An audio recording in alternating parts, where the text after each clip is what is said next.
నమస్తే మిత్రులారా. ఈరోజు మనం మాట్లాడుకునే టాపిక్ దేశ రాజకీయాలకు సంబంధించింది. రాఘవన్ చెడ్డా ఆమ్ ఆద్మీ పార్టీ డిప్యూటీ స్పీకర్గా రాజ్యసభకు సంబంధించి నియమించడం జరిగింది గతంలో. అయితే రీసెంట్గా ఆయనను ఆ పదవి నుంచి తొలగించి రాజ్యసభలో అతనికి ఇవ్వవలసిన టైం కూడా పరిమితం చేయాలని చూస్తుంది. ఎందుకు ఇలా చేసింది? ఇప్పుడు రాఘవన్ చెడ్డా అనగానే దేశంలో రాజకీయ రాఘవన్ చెడ్డా పేరు ఎత్తగానే దేశ రాజకీయాల్లో అనేక మధ్యతరగతి విషయాలకు సంబంధించిన పలు కీలక అంశాలను ఎప్పుడు కూడా చర్చకు లేవనెస్తూ ఉండేవారు. అంటే గతంలో చూసుకుంటే ట్యాక్స్ అనేది మధ్యతరగతి ప్రజలను ఏ విధంగా బాధిస్తుందో అనేది చాలా విపులంగా వివరించడంతో పాటు, అంటే టెలికాం సంస్థలు అనేవి అంటే 28 రోజులకి కేవలం అంటే రీఛార్జ్ ప్లాన్ ఇవ్వడం పైన మధ్యతరగతి ప్రజలు ఏ విధంగా ఇబ్బంది పడుతున్నారో తెలియజేశారు.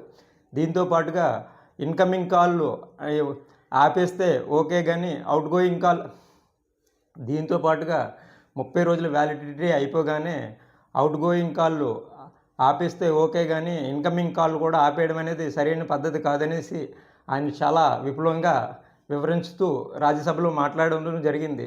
ఆయన యొక్క సంభాషణలు అనేవి దేశ రాజకీయాల్లో పలు సంచలనాలు సృష్టించేవి.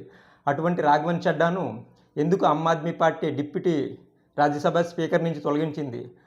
ఇది భవిష్యత్తు రాజకీయాల్లో ఏదైనా కొత్త వ్యూహమా, లేక ఆయనకు మరేమైనా వ్యక్తిగత కారణాల వల్ల ఆమ్ ఆద్మీ పార్టీ తొలగించిందా అనేది మనం భవిష్యత్తులో తెలుసుకోవాల్సి ఉంటుంది.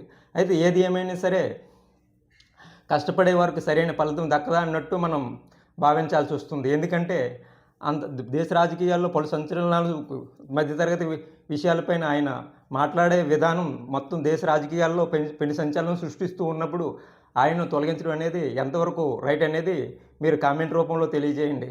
అలాగే బీజేపీ సంబంధించిన అన్నామలైకి కూడా మన తమిళనాడులో సీట్ అనేది కేటాయించడం లేదు. అంటే దీని గురించి మనం ఏమనుకోవాలి అంటే, ఇది రాజకీయ వ్యూహాలా, లేదంటే కష్టపడే పనిచేసే వాళ్ళకి వెనక్కి నెట్టివేయడం జరుగుతుందా దేశ రాజకీయాలు అనేది మనం చర్చించాల్సిన అంశం. ఈ యొక్క వీడియోని మీకు నచ్చినట్లయితే లైక్ చేయండి, షేర్ చేయండి, సబ్స్క్రైబ్ చేయండి. Thank you very much.